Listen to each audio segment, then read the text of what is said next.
My name is Jack Greenspon. I am originally from America. Grew up in Las Vegas. I have one sister, two parents, mom and dad. They don't travel overseas, not much. Although they are going to come and visit soon. So I'm 51 years old. I mean, there's a whole lot of life there. I have no idea what my most colorful memory. My childhood was good. You know, it was fine. It was normal. We laughed and we cried. My parents gave me the courage to fail. You know, I was involved in theater since I was little, and my parents encouraged all of that. Anything I wanted to do, they would encourage me. They would try to help out, even if they didn't understand it. They would put me into a situation or a position where I could learn or participate in anything that I was interested in. So they were incredibly supportive, incredibly giving as far as that goes. Well, we celebrated Hanukkah. That's the gift-giving occasion in December. Usually in December, sometime November, sometimes in January, because it's all based on the lunar calendar, the Jewish calendar. Judaism is all about family, so a lot of family things. I was bar mitzvahed when I was 13.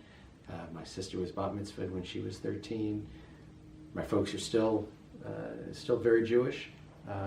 They keep a kosher house. It's just typically conservative Jewish household. Nothing special about it. Raised Jewish, but I don't believe in religion. Again, it's the cultural differences. When our daughter was born, we had a conversation about what to name her, and so her first name is it's Lithuanian. It ends with an A sound, right? Because when I said, well, what about this name? My wife would be like, it doesn't sound like a girl's name. And so it was, it has to have the A or the A ending. And so the deal was I got to give her a middle name. And so I gave her a middle name, which is not a Lithuanian name. And to the point that when we went to register her Lithuanian passport only has her first name, and her American passport has her first and middle name, because they wouldn't accept a middle name that wasn't a Lithuanian name. So then we're not going to use it. And the Americans, we said, can we give her the middle name that we want to have without, even though it's not on her Lithuanian birth certificate? And they're like, yeah, that's fine. So in America, she's got 3 names. In Lithuania, she only has 2. But that was certainly a discussion that we had was, we're going to have a child. The child is going to have a Lithuanian name. So, I don't know, that's not a tradition necessarily, but it's certainly a cultural conversation. So we don't have any traditions really. We have a Christmas tree because my wife likes the idea of a Christmas tree. But we don't attend church or anything. Yeah, my daughter, who is 2.5, speaks Lithuanian and English. And sometimes mixes the two. Usually she'll speak to me in English and my wife in Lithuanian, but she'll go back and forth, and sometimes I don't understand her because I don't speak Lithuanian, but she, and I look at my wife, what she says, oh, she said this in Lithuanian. So, oh, okay. So I think it's great. There's an old thing, right? That travel is what kills closed-mindedness, and opening yourself up to different cultures tells you that there are more people in the world. Any type of provincialism, any type of people who never leave their home don't understand that there's a world out there. That different people and different cultures experience things differently. And so the idea that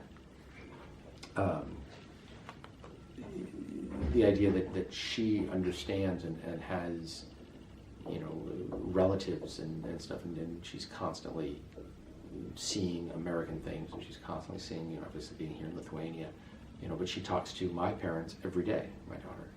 She talks to them every day and sees them on the video, chat.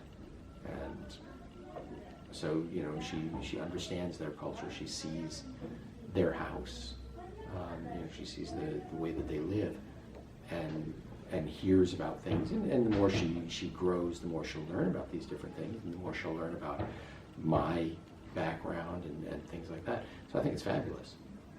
I think it opens the world to her, so she understands that there's no one way to do things, that everywhere you go they do things in a slightly different way, and so she'll always be able to be open to that. And I think that's awesome. I think that's amazing. Shows the way that I chose to do my time abroad for my master's was to backpack through Europe. And so I spent 11 weeks visiting 15 different countries, all over mostly Eastern Europe, Eastern and Northern Europe, not really having any clue as to what I was doing. I just kind of randomly went from place to place, and fell in love. I thought Europe was amazing. And so when I went back to America, I tried to figure out a place or a way to come back. And that was by finding a job as an English teacher in Hungary. And so I was in Hungary for a year, and then I had a friend who was from Lithuania who said, you should move to Lithuania. And her mom was involved in education and made some phone calls and got me some interviews here, as well as a number of other places. And as a native English speaker, a lot of people wanted my services, but working at VDU seemed to be the best choice for me. It was the thing that was more like what I wanted out of my teaching experiences. I don't and didn't want to be an English teacher. English is a second language. I don't mind teaching English literature or grammar or anything like that. I don't want to be an English language teacher. I don't want to teach philology necessarily or ESL. English is a second language. That holds no interest for me. Literature, absolutely. And actual topics, great. But teaching ESL doesn't interest me. So the opportunity to come here and to teach classes in science fiction, in film history, in creative writing, all of which are no longer offered, I jumped at the chance. First came through, I was only here for 2 days. So it was a completely different, I saw Vilnius and I saw Trakai, and that was it. That was the extent of my Lithuania. I'd never seen Kaunas, I never saw Klaipėda, I never saw Palanga, none of those places. So it was, seeing those places, and Lithuania is a beautiful country, absolutely. I did come up when I moved to Hungary that winter. I came up to visit my friend over Christmas and New Year's, and with her, like over Christmas, we went to Palanga and Klaipėda, which is not the time to go to Palanga, but we went, and it was gorgeous, and certainly a bit of culture shock, the former Soviet things. Being in Hungary was also, there's certainly a bit of the Eastern Europe-ness there. So coming from America, coming from Las Vegas, really big culture shock to experience these places. But it's great. I love it. I like the adventure. To a restaurant and I ordered a hamburger, and they said, we can't sell you a hamburger. And I said, why not? And they said, because we don't have any buns. I said, that's okay, I don't need the bun. I just want the meat anyways. And they said, no, it's a hamburger, so it comes with a bun, and we don't have any bread. It's like, how can you be a restaurant and not have bread? Like, that was it. We were in Klaipėda and doing a walking tour and trying to figure out, we'd stopped in at a restaurant, and my friend was like, you have to have cepalini, so I had cepalini. And we were trying to figure out where we were on the map. And we asked the waitress, we said, where are we? And she's like, I don't know. So what do you mean you don't know? How do you work here? How do you not know where we are on the map? And she's like, I don't know. And it turned out that we literally there was a sculpture that was outside the restaurant front door that was on the map. You could see it, and she had no. So I mean, yeah, I was like, really? Well, that was an interesting, take on things. So things that would never happen in the U.S. Running out of food, running out of not knowing the location of your place of business would never happen. So I was like, all right, well, that's interesting. It's a way to do business, but okay, cool. And the version of CONUS was actually before I moved, because I knew that I was going to be coming to CONUS, and so I picked up a copy of the In Your Pocket guide to CONUS, and I looked it up and researched it, and so the way I was explaining it to my friends back home, I said, where are you going? I said, I'm moving to CONUS. I'm not even sure if I pronounced it correctly. I might have CONUS or whatever. And they said, well, what's it like? And I said, I don't really know. I said, from everything I gather, it's kind of like the San Francisco of Lithuania, meaning that it was very artsy and stuff. And so that was what I was expecting when I came here, and it is to a certain extent. It's very much a university town. The population decreases by a significant amount in the summertime. So, and there is a fair bit of art and culture available to you if you look for it. Vilnius is much more accessible to foreigners. It's because it's a capital city, because there are embassies. There's a lot more. It's a lot more open if you're a foreigner. In CONUS, you have to work a little bit. When I first moved here, I lived in Old Town because I couldn't live, like where I live now would have been much harder for me to live when I first moved here. I live in Eguilin, and that would have been much harder because in the local restaurants and things, nobody speaks English. Whereas in Old Town or going to Acropolis, because it's in the heart of the tourist areas, more people speak English, so it's easier to get around and easier to function. Whereas in Vilnius, I think you find a lot more people that speak English just because there are more foreigners living there. So you find more people that will speak the language as well. I mean, Vilnius is bigger, and so there's a lot more international, international residents. There's Mexican places. There's Mexican food in Vilnius that there isn't in Lithuania. There's different American fast food chains in Vilnius than there are in CONUS.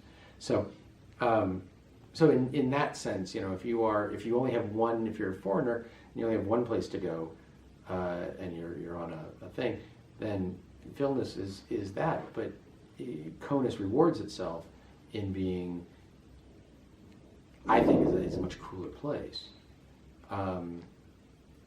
I prefer CONUS to Vilnius 110%. Because it is, even though I have a little bit of a harder time because I don't speak Lithuanian, the idea of it being, more Lithuanian, and I know we were trying to avoid the Lithuanian for Lithuania, CONUS is the most Lithuanian of cities, but I think that's part of its charm is that you do feel a little bit more of the Lithuanian culture here than you do with Vilnius, which is trying to assimilate and be that world capital. I think CONUS is much more is much more Lithuanian, much more of the Lithuanian culture. I try, I've learned how to order my coffee. Right? I want merkietiška be kafeino su šalto liesu pieno. And yet I go into the coffee place to order that, and they don't understand my accent. So they look at me and go, you want an Americano decaf with cold skinny milk? I'm like, that's what I said. And I'm like, yeah, sort of, that's what you said. So it's like, well, I try, I make the effort, but sometimes it's just a matter of taking out my phone and pointing at pictures to try to get things across, or acting things out. That helps a lot too. There are funny moments just in the idea of trying to communicate, where neither me nor the other person I'm talking to understand each other, and sometimes that can be frustrating if the other person wants it to be frustrating. But oftentimes we can just kind of laugh and we eventually figure out what we're trying to say. So that's good. On the flip side is, the culture itself is different. There are things that are done here that I still don't quite understand in terms of just day-to-day living, how to pay bills, right? The fact that you don't have checks here, that everything comes out of the bank account, and then the whole way the system works of reading the meters and stuff, that doesn't happen in the States. Somebody comes out and tells you how much you owe and you pay it. And here you have to go through a whole process, and it becomes a little bit more complicated and difficult. It took me quite a while, and again, as a non-speaker, even the shops and the things that want to help you, their Lithuanian websites and their English websites are completely different, and so it gets funny trying to figure things out in the English website because it doesn't make any sense, or it'll kick you back to the Lithuanian side where you don't understand what it is that they're asking for. So, thankfully my wife is Lithuanian and she translates for me, so that helps. Friends, I would go and when I lived in Old Town, I would hang out at, there's a bar that I would hang out at. Not that I'm much of a drinker, but it was a social thing. I'd go to pub quiz, and that would be fun. Get some students together or some friends, and we'd go to a pub quiz, and that would be a little sense of community. But that's you got to find your own way. I had a dog, and so I'd walk my dog, and people would stop and say hi. Go with my friends. I have one friend who likes to travel as well, and so she would just call me up and say, "What are you doing today?" I'm like, "I don't know, nothing." She goes, "Great, let's go to Poland." Okay, and so we'd go to Poland. Go for the day and go see something and then come home. Like, cool. It's the place where I live. So if somebody asks me what's it like, usually their question isn't what's it like. The question is, how is it different? Right? Nobody wants to know what it's like to live someplace. They want to know what's different, right? Especially Americans. What do you miss from home? That's what they want to know. And the thing is that we've become such a homogenous culture that there are things that I miss from home, certainly, but the fact is that it's a city, and it's got its own foibles and stuff, but it's it's a nice small city. It's got movie theaters, it's got bookstores, it's got nice places to eat. It's got parks for my kid to play. So, I don't, I'm from Las Vegas, and so if somebody says, what's Conus like? I can say, well, it's not Las Vegas. It's the kind of place that, that does roll up the sidewalks at 10 o'clock at night. You don't go out after 10 because there's nothing to do. Everything's closed.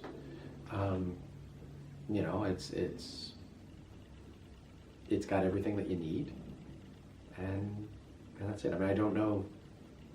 I really don't know how I would describe it beyond that, because it never enters into my mind that I'm living in a different place. I'm just living where I'm living. If that makes sense. It's become so internalized that I don't. If somebody says, "What's Conus like?" I say, "Well, it's like Conus. It's a city. It's like any small town that happens to where I don't speak the language."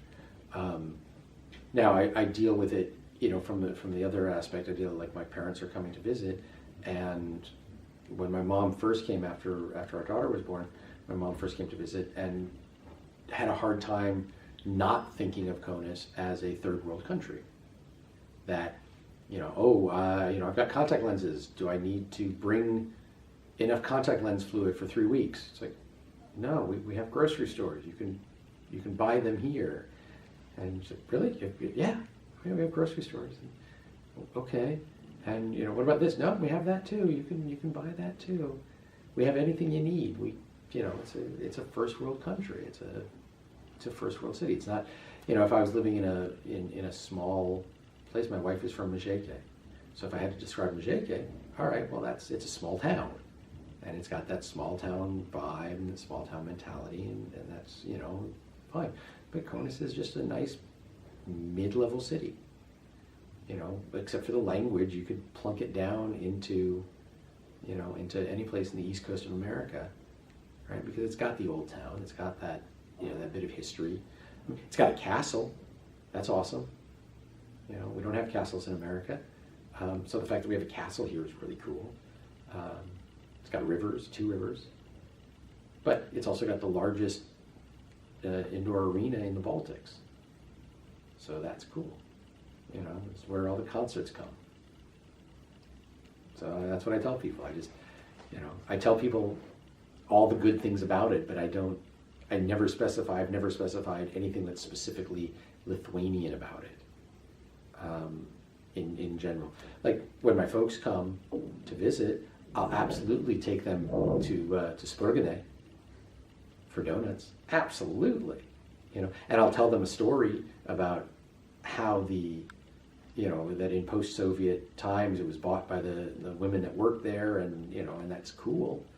We're already making plans. I'm going to take them to Gruto Parkas to see that, because for them they've never seen anything like that. That's a whole new world.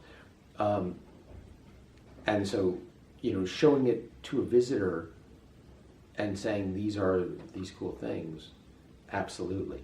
But if somebody just says to me, what words would you use to describe Conus? City where I live.